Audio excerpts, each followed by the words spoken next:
بسم اللہ الرحمن الرحیم۔ السلام علیکم۔ میری طبیعت شروع سے ہی شرارتی ہے۔ 25 سال کی عمر میں بھی نہ ہی کوئی میرا محبوب بن سکا اور نہ میں کسی کی محبت۔ سہیلیاں اپنی کہانیاں سناتی تو میں انہیں حسرت اور رشک بھری نگاہوں سے دیکھتی۔ ویسے سچ بات ہے، میرے قریب آنے کی کوئی کوشش بھی کرتا تو میں اس کی ایسی درگت بناتی کہ دوبارہ ایسی جرت ہی نہ کرتا۔ خیر، اس کے برعکس میری سہیلیاں کافی تھیں اور وہ مجھے پیار محبت کی کہانیاں بھی سناتی رہتی تھیں، مگر پھر یوں ہوا کہ میری سبھی سہیلیوں کو کوئی نہ کوئی اپنا ہم سفر مل گیا اور میں اکیلی رہ گئی۔ اب مجھے جہاں جانا ہوتا میں اکیلے ہی جاتی، شاپنگ ہو یا پھر ہوٹل میں کہیں لنچ وغیرہ کرنا ہو۔ ایک دن میں بسم اللہ فوڈ کارنر میں بیٹھی اپنی تنہائی کا ماتم کر رہی تھی کہ میری نظر ایک کپل پر پڑی۔ میں نے دل میں سوچ لیا، کچھ اور نہ سہی بیٹھ کر ان کی باتیں ہی سن لیتی ہوں۔ خیر، میں نے اپنا سر نیچے کر لیا اور دھیان سے ان کی باتیں سننے لگی۔ میں اپنے انداز سے یوں ظاہر کر رہی تھی کہ مجھے ان میں کوئی دلچسپی نہ ہو، حالانکہ میری پوری توجہ انہی کی طرف تھی۔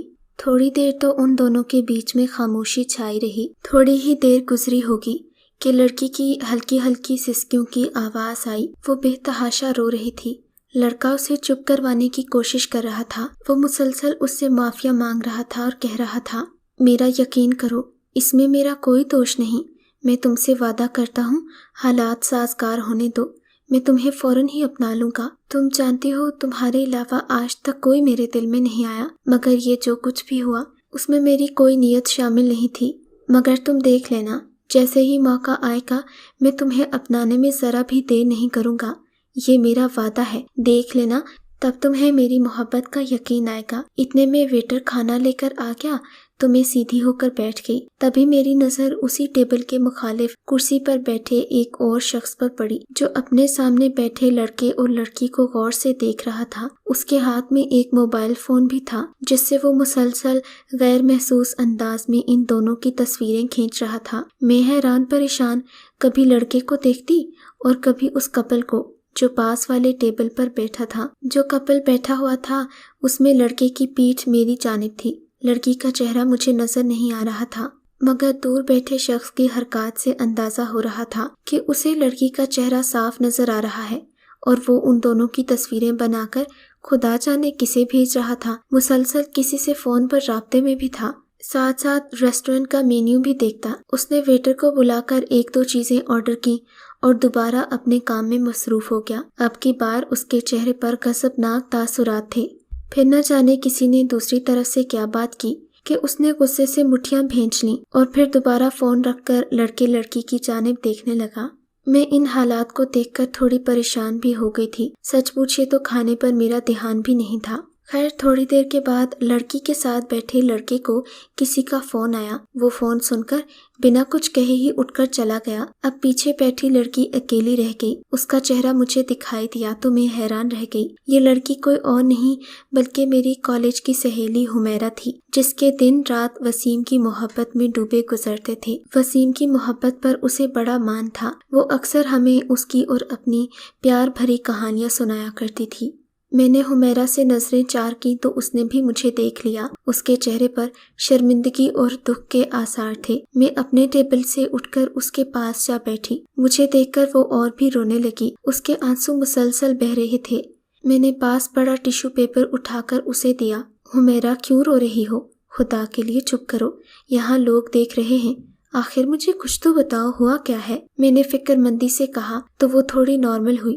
اسے بھی احساس ہو گیا کہ یہ رونے کی جگہ نہیں ہے۔ میں جانتی تھی وہ مجھے بتانے والی تو کچھ نہیں ہے، سو میں نے دوستی کا پتہ پھینکا اور کہا، تم مجھے کچھ سمجھتی ہی نہیں؟ آخر مجھے بتایا کیوں نہیں کہ تمہارے اور وسیم کے بیچ میں کیا چل رہا ہے؟ یہ کیسی دوستی ہوئی؟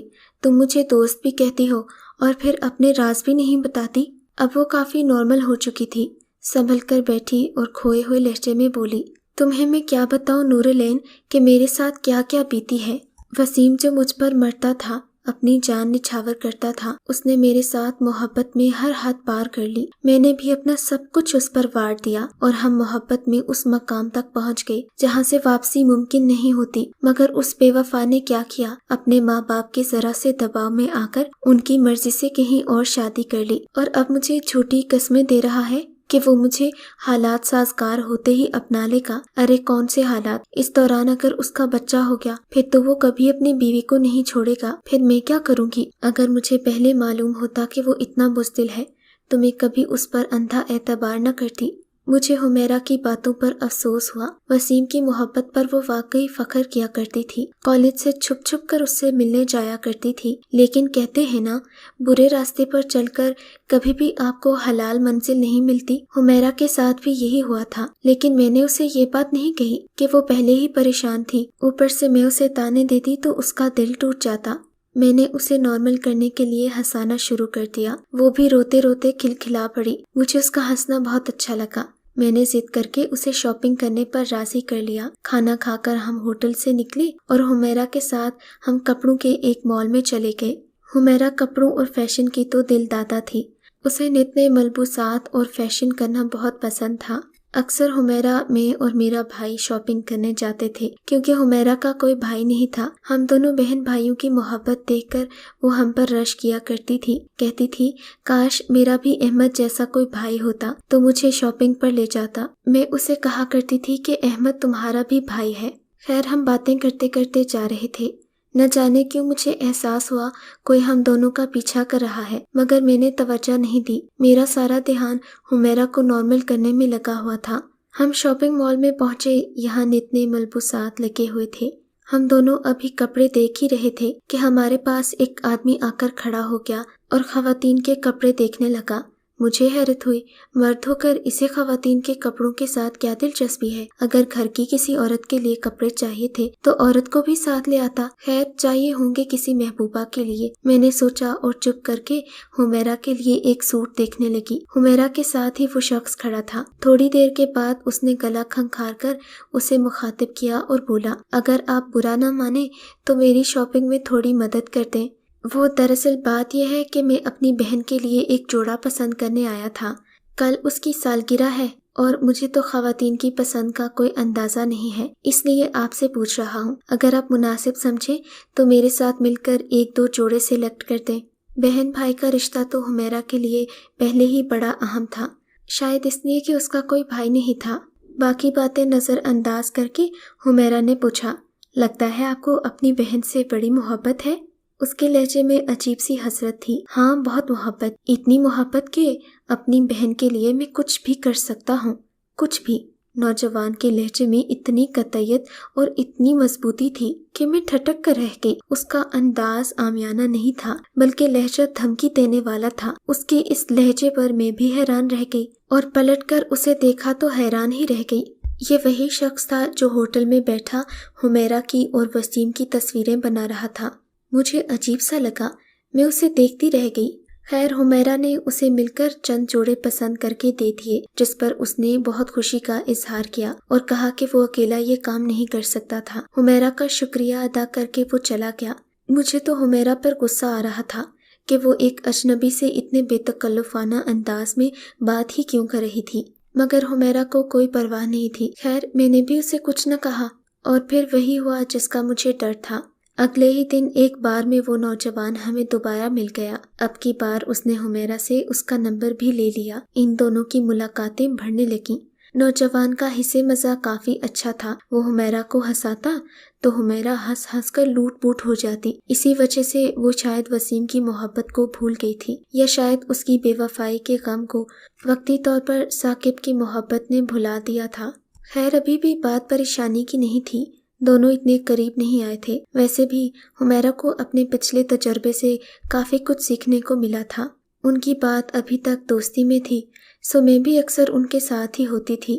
اگرچہ مجھے اچھا نہیں لگتا تھا، مگر حمیرہ کی خوشی کو دیکھتے ہوئے میں اکثر ان دونوں کے ساتھ آ جاتی تھی۔ ایک دن ثاقب نے میرے سامنے ہی حمیرہ کو پروپوز کر دیا۔ اس نے کہا تھا، میں تم سے بے انتہا محبت کرتا ہوں اور جی چاہتا ہے کہ تم یوں ہی میرے سامنے کھلکھلاتی رہو۔ گو کہ ثاقب کو حمیرہ دل ہی دل میں پسند کرتی تھی، مگر ابھی تک وسیم کی بے وفائی کا زخم اس کے دل سے گیا نہیں تھا۔ وہ یکدم اس کے اظہار محبت پر کھو سی گئی اور خوابناک سے لہجے میں بولی، ثاقب، پتہ ہے، محبت سبھی کرتے ہیں، رشتہ سبھی رکھنا چاہتے ہیں، مگر اپناتا کوئی نہیں ہے۔ ہم سفر تو بہت ہیں لیکن منزل تک پہنچانے والا کوئی نہیں۔ اس کے اس فلسفیانہ انداز پر خلاف توقع ثاقب نے کوئی مذاق نہیں اڑایا اور نہ ہی اس کی بات پر ہنسا، بلکہ انتہائی سنجیدہ اور جذباتی لہجے میں بولا، اگر تمہیں لگتا ہے کہ میں تم سے دل لگی کر رہا ہوں یا پھر میری محبت میں کوئی صداقت نہیں ہے تو آزما لو مجھے۔ جب کہو گی میں تمہارے گھر اپنے ماں باپ کو بھیج کر تمہارا ہاتھ عزت سے مانگوں گا اور پھر عزت سے تمہیں بیاہ کر لے جاؤں گا۔ اس کے اس فلمی ڈائلاگ پر تو حمیرہ لٹو ہی ہو گئی، فوراً بولی، اچھا ایسی بات ہے تو پھر ٹھیک ہے، مجھے تمہاری محبت قبول ہے، بلکہ مجھے خوشی ہوگی کہ تم میرے ہمسفر ہوگے، مگر یاد رکھنا شادی کی امید دلا کر تم مجھ سے کسی بھی قسم کی توقعات مت وابستہ کرنا۔ میں نہ ہی تم سے ملوں گی اور نہ ہی کسی قسم کے روابط رکھوں گی، جب تم رشتہ لے کر آؤ گے تبھی بات ہوگی۔ ثاقب نے تو حمیرہ کو اپنا وعدہ پورا کر کے سچ مچ حیران بھی کر دیا اور اپنی محبت کا یقین بھی دلا دیا۔ اگلے ہی دن وہ اپنے ماں باپ کو لے کر حمیرہ کا ہاتھ مانگنے آ گیا۔ حمیرہ تو خوشی سے پھولے نہ سماتی تھی۔ حمیرہ کے ماں باپ کو بھی کوئی اعتراض نہیں تھا، ویسے بھی گھرانہ بھی مناسب تھا اور گھر میں نندوں اور دیوروں کا بھی زیادہ جھنجھٹ نہیں تھا۔ صرف ایک بہن تھی جو شادی شدہ تھی، باقی بوڑھے والدین تھے جو ایک NGO سے وابستہ تھے اور اکثر اپنے کاموں میں ہی مصروف رہتے تھے۔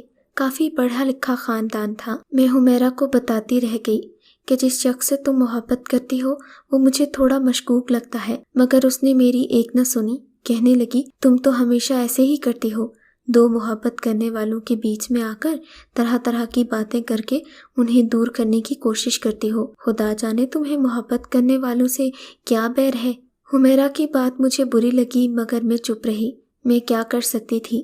ویسے بھی یہ کوئی ایسی بات نہیں تھی جس کا میرے پاس ثبوت ہوتا، لیکن اس بات کا حمیرہ کے رشتے سے کیا تعلق تھا یہ تو اسے بعد میں پتہ چلا۔ اب آگے کی کہانی آپ اسی کی زبانی سنیے۔